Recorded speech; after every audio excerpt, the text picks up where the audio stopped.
the fool is not just dumb. Foolishness is a moral thing, because wisdom is a Godward thing. So the heart of foolishness is a denial of the Lord.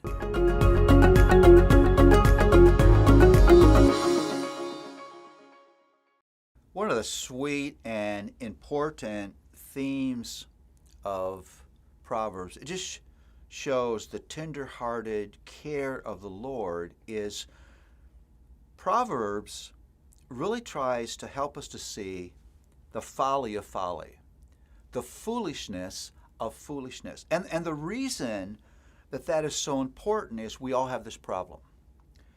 Foolishness doesn't always seem foolish to us. If you're pulling out your credit card to buy something that you can't actually afford, with no thought of how you will actually be able to pay this new increased debt, you're not thinking about how foolish it is. You're thinking about the excitement of this new possession that you're about to get. If you're lusting after a woman at the mall, let's say, you're not thinking of the utter danger and foolishness of what you're doing. You're thinking of the beauty that you're looking at and the pleasure that you would fantasize in your mind. We need to be warned to remember the foolishness of foolishness. Now, here's the problem. Foolishness doesn't just live in the grand moments of your life. Foolishness lives in all those little, seemingly inconsequential, mundane moments of your life. The life of a fool isn't built in 4 moments. The life of a fool is built in 10,000 little moments.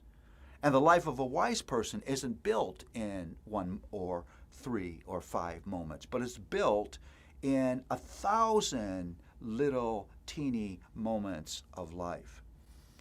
So the Proverbs works to help us to see the dangerousness of foolishness. And what it does is it works to convince you that the fool is not just dumb.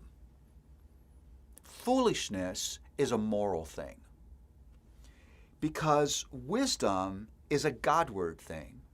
So the heart of foolishness is a denial of the Lord, denial of His presence, His authority, and the wisdom of His way. In fact, Proverbs in the 14th chapter basically presents the fool as someone who despises the Lord. There it is. I think of Psalm 14 that says, "The fool has said in his heart, there is no God." Now, we're not talking there about philosophical atheism. We're talking about living in a way that denies God's place in my heart and in my life. Proverbs 17 is a whole chapter that just unpacks that foolishness is not just a series of stupid choices, but a series of sinful choices.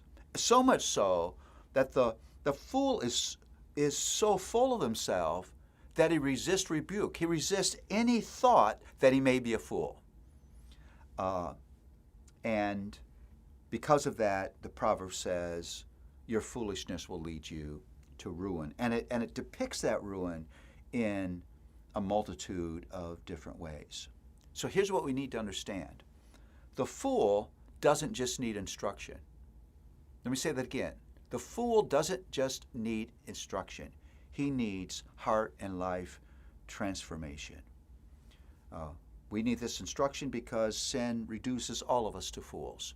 What is the heart of foolishness? It's a denial of God, and at street level, wanting my own way. I'm going to just talk to parents real quickly. Parents, you ought to read Proverbs and look at the folly of folly, because you are parenting fools. Children come into the world with foolishness in their hearts, the proverb says. And they need parents who hold God's wisdom before them, but parents who do more, who hold the need for rescuing, heart-transforming grace before your children. Because your children don't just need protection. They don't just need instruction.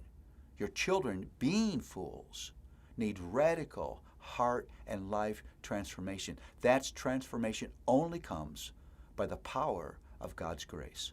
Hold the need of that grace before your children and watch what God will do.